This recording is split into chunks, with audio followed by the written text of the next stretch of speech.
From week 2's reading, we learned about how the Moscow Art Theater changed history when it first came to America on December 27th, 1922.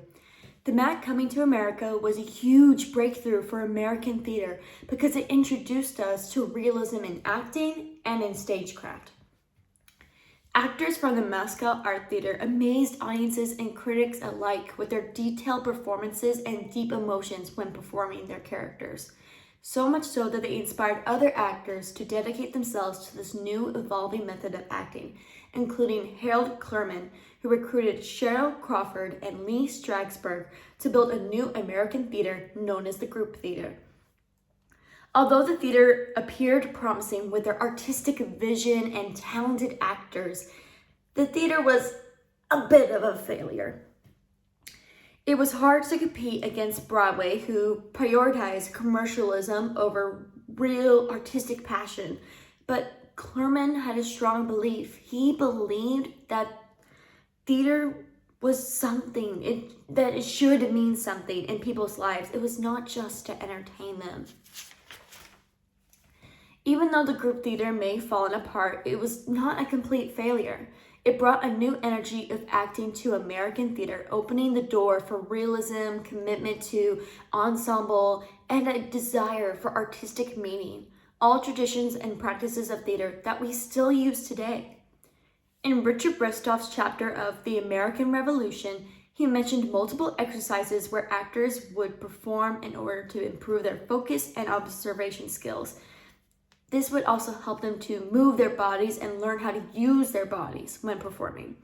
The two exercises I want to focus on are actress Maria Uspенskaya's improvisation exercise of studying animals and then performing as said animal, as well as actor Lee Strasberg's concentration exercise of instead of studying an animal, you would study an object.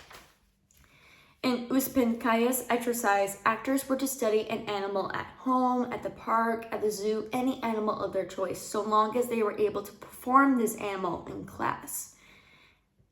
Actors had to study how the animal walked, how the animal moved, how the animal ate, every little detail that they could in order to become this animal.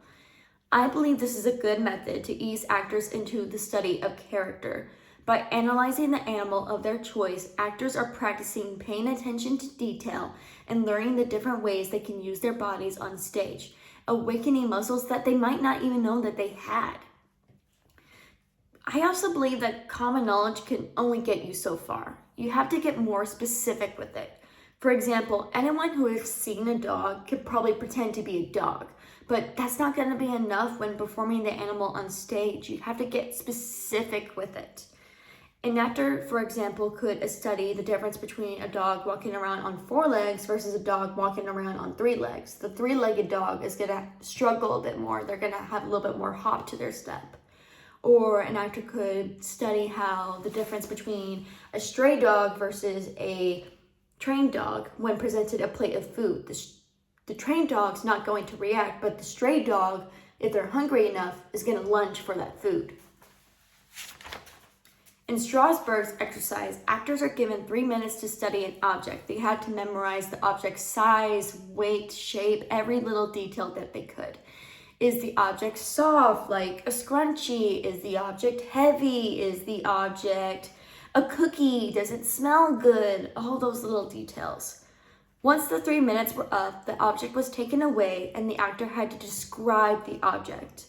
Though the actor may struggle at first with this exercise, they slowly got better at it to the point that they were able to move on to the next phase, which was to practice imitating using the object. So like putting your hair up with the scrunchie, lifting a heavy box, or even eating the cookie, like all those little different reactions.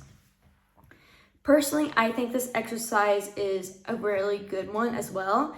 It's able to help actors concentrate and be aware of the things around them. I have seen actors struggle with using objects on stage that don't exist, imagining objects, especially when it comes to liquids. They never give the drink any weight to it, and they often fling the drink around, which we know in real life would spill the drink. I think this exercise could help actors better understand the objects around them and how to better interact with them. Thank you.